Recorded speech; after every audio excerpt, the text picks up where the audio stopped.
Busking, banat! Ito yung chicharong bituka ng manok na talagang patok na patok sa mga taga-tondo na talagang pinipilahan, dinudumog ng kanyang mga customer. At ang sabi nga ni Madam, Napakasarap po nitong tinda ni tatay. Minsan ginagawa po namin itong ulam. hello tatay, magandang gabi. Tatay, ano po tinitinda natin dyan tatay? Isaw ng manok. Isaw ng manok. Anong ginagawa niyong luto dyan tay sa isaw ng Ano manok? lang, parang piniprito, parang sitaron din. Chicharon. Oo. Matanong ko lang tay, gaano karami naubos nyo na ganyan? Ay kung minsan, pinakamamama ko muna umog ng 10 bilao. Paanong bilao tay? Pwede pong Yung makita? itim na yan. Sige nga tay, kunin mo nga tay. Tingnan ko. Yung may laman tay. Yung may laman po, pakita natin. Eto. Ayan. Yung isaw. Nakakulo na yan tay, ganon. Tapos, Ano na yan? nakakailan ka na ngayong bilao tay? Ngayon, Oo. ano na, bali 20. 23 to eh, 20. 20 bilao, wow! Anong oras ka naman po nag-umpisang magtinda? Alas 4 ng hapon. Tapos nakaka-20 bilao ka na.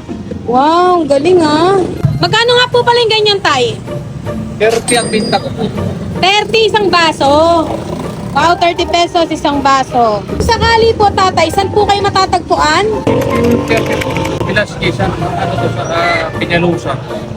1632 Velasquez Street, corner, Peñalosa. Ano nga po pala pangalan mo? Arnel po. Arnel. Kung lang tawag sa akin. Mong, okay. Sige. Tatay Mong, tikman ko na po yung isaw nyo.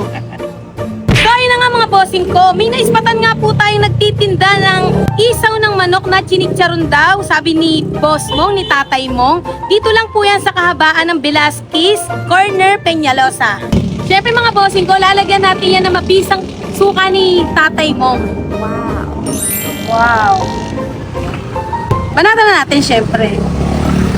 Wow. Isa rito sa mga paborito ko eh. Isaw ng manok.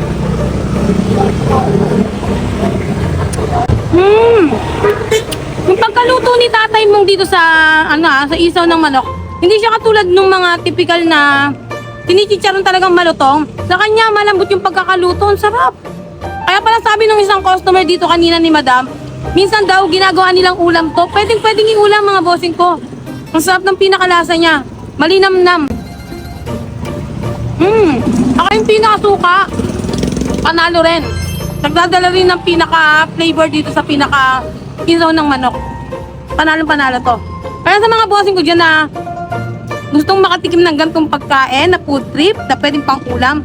Pag dumaan ka dito sa kahabaan ng Velasquez, corner Peñalosa, pag may naamoy kang napakabango na talagang mapapaningon ka, andun ka na sa tamang lugar kung saan merong chicharong isaw na napakasarap.